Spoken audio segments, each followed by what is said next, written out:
The dichotomy between Penny and Sheldon is absolutely one of my favorite in TV sitcoms. A dichotomy is when you have two opposites in order to emphasize the characteristics of one another. In fact, we actually have another term for this type of dichotomy, and it is foil, and that's what we're going to talk about today.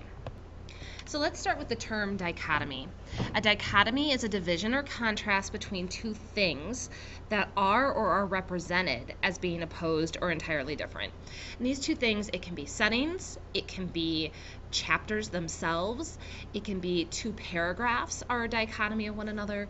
It can also be motifs such as lightness and darkness or good and evil, hot and cold. So here I have a couple examples. You have peace and war, and then also a little cartoon with the dichotomy of parenting. Because in parenting, we always, especially with little kids, have these moments where you want to laugh, but you have to have that parenting moment where you're raising your kid and telling them, no, you can't do this. So in the cartoon it says, when I hear this, naked butt fart, I have to do this. Young lady, go to your room. While thinking this, I have taught you all I can. Now spread your wings, little fly. That should be spread your wings and fly. Now, foils are a type of dichotomy. Foils are specifically to compare the two differences between people or characters. And these are characters who contrast one another. They're generally complete and utter opposites. For instance, in Peter Pan, you have Wendy and Tinkerbell. Wendy is this super goody two-shoes, motherly figure, prim and proper, where Tinkerbell is this sassy little troublemaker who likes to trick Peter and the Lost Boys. She's got her little, skimpy outfit. She's always got that attitude about her, and she's quick to be jealous. Also in The Simpsons, Lisa Simpson and Bart Simpson are definitely foils of one another. Lisa, again, goody two-shoes, super smart, all about education and saving the world, where Bart is the deviant who could care less about school and only cares about entertaining himself. Now, something that is used, a technique that's used in order to put further emphasis on the dichotomies and foils is juxtaposition. Juxtaposition, it has the word position in it because it's all about placement of two things. And so it's having these two things placed closely together with a contrasting effect. So really to emphasize the difference. So you have the example here of the contrast of beauty and a wire. You have this beautiful bird sitting on a barbed wire that is man-made, and the purpose behind this is to show the contrasting elements of nature and man-made items. But at the same time, it's uniquely beautiful together. You also have this sign down here. It says dead end for the road named Dream. Well, a dream is supposed to go on forever.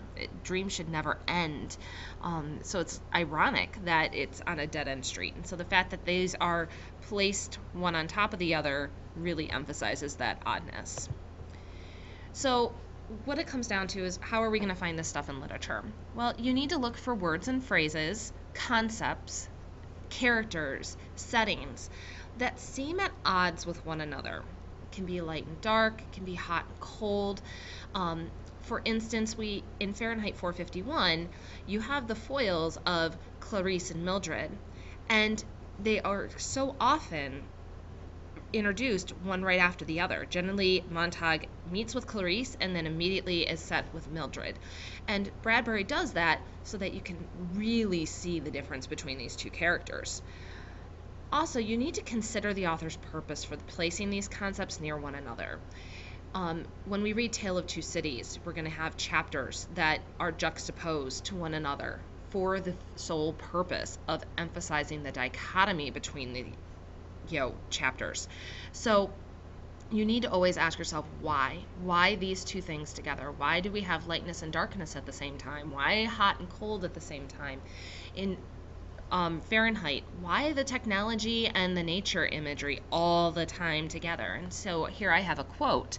And in her ears the little seashells, the thimble radios tamped tight, and an electronic ocean of sound, of music and talk and music and talk coming in on the shore of her unsleepy mind.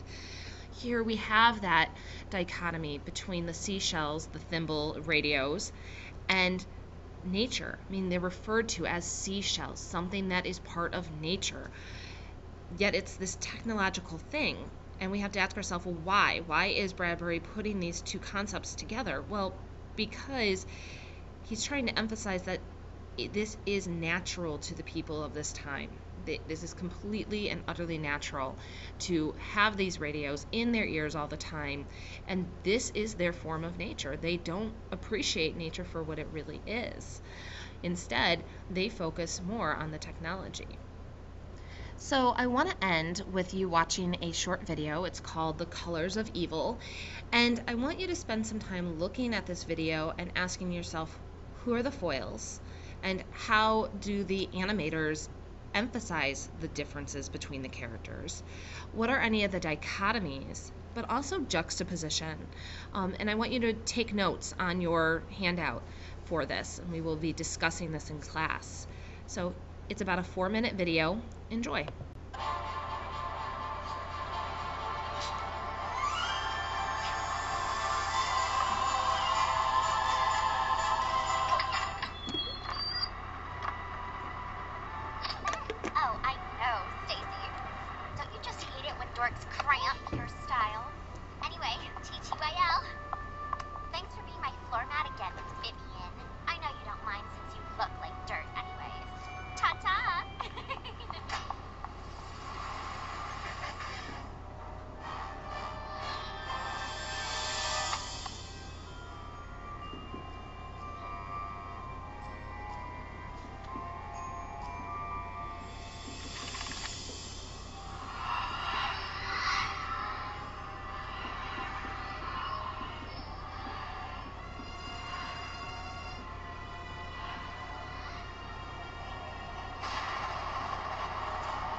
So I want to end on one final big bang note.